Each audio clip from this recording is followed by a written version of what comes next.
You're on.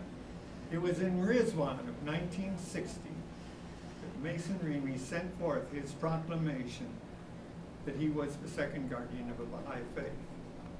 And for some of us, it was very easy to accept his guardianship. For others, it was very difficult, mainly because so many of them were not really informed of what the contents of that proclamation happened to be, because they didn't get copies of the proclamation, as Mason Remey had hoped would happen, because Mason Remey had sent it to the National Spiritual Assembly to be disseminated to the believers. And most believers did not get it. And unfortunately, they listened to the Hands of the Faith and to the NSA, who disavowed Mason Remey's proclamation. We found it easy to accept, in part because we had read through the entire document. And that was in Rizwan, 1960.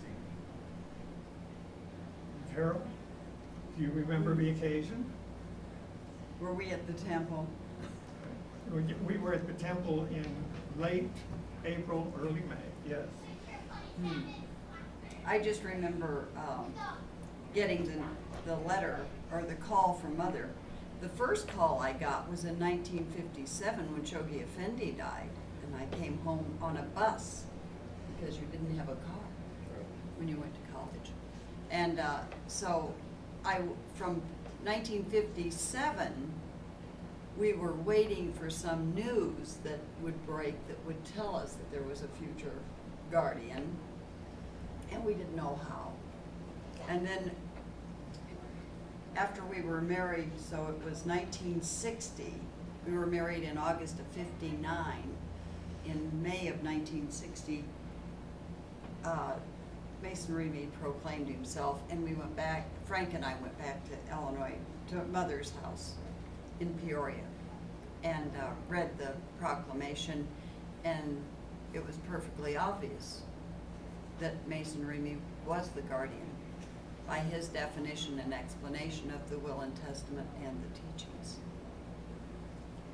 One of the major things that was involved was that he had been appointed the president of the International Baha'i Council. And he pointed out in his proclamation that as the presidency of the embryonic Universal House of Justice, which is what the International Baha'i Council was, made him the second guardian of the faith, and that this had been done in the lifetime of Chogi Effendi.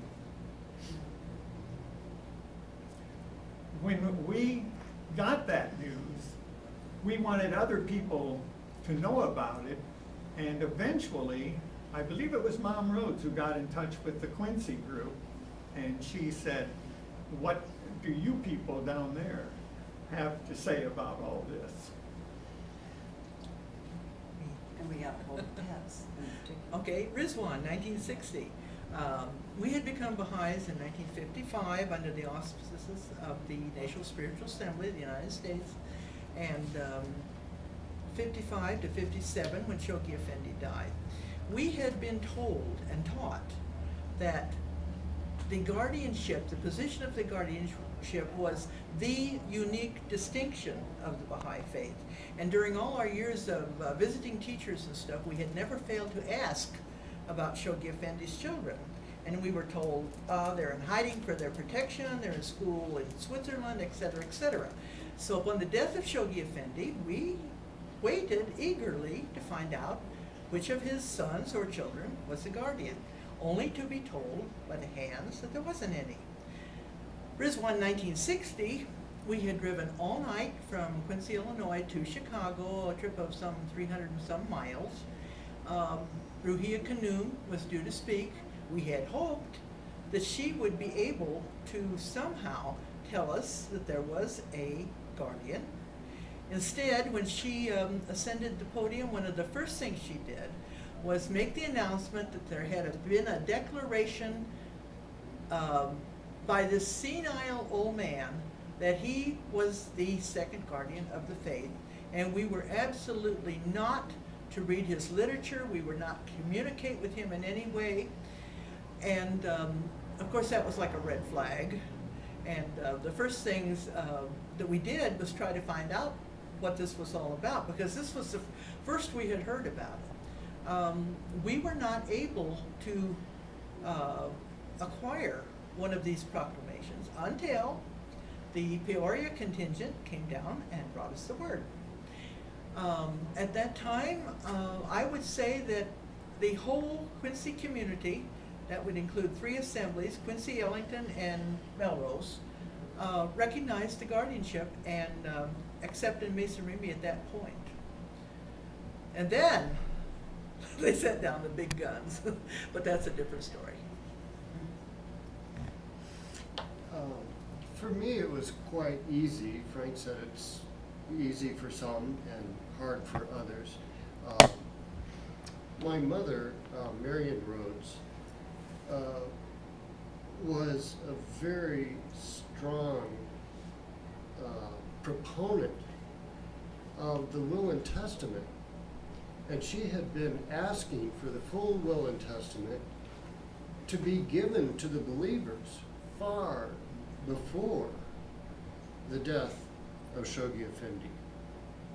And she pointed out the essentiality of the guardian, which was pretty easy to point out because it's continually throughout the writings. If you read the writings before they're edited, I don't know what they say now.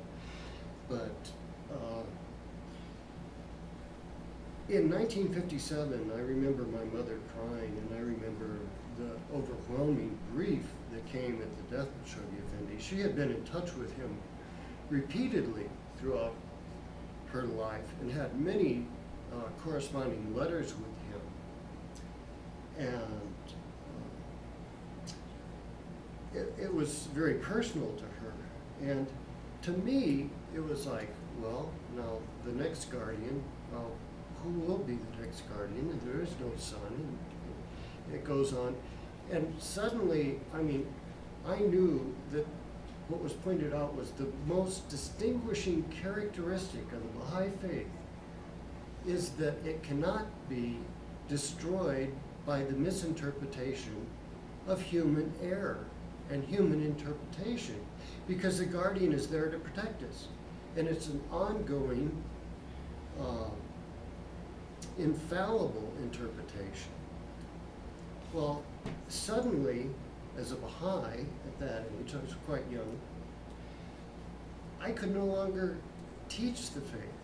How do you teach the faith when the most essential teaching of the faith is gone? And then I was away at college, and my mother calls me on the phone. Hello. You must come home. She called my sister too, of course, she told me. There is a second guardian. I said, I accept it. I'll be right there. So I went there. I read the proclamation.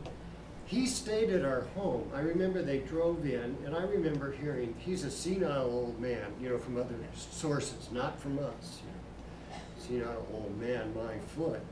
I mean, he was erect, he was kingly, he was strong, he was brilliant. And he stayed at our house, my mother's house. In fact, he stayed in my room. I slept on the couch that night. He slept in my bed, which he said was very comfortable. And the next morning, I talked about wanting to become an architect. He was an architect. Well, he was not only not senile, he was brilliant. You don't become an architect and design what he designed. He was brilliant. Self-centered. He never spoke of himself. He spoke of the covenant. He spoke of the covenant of Baha'u'llah. He was beautiful.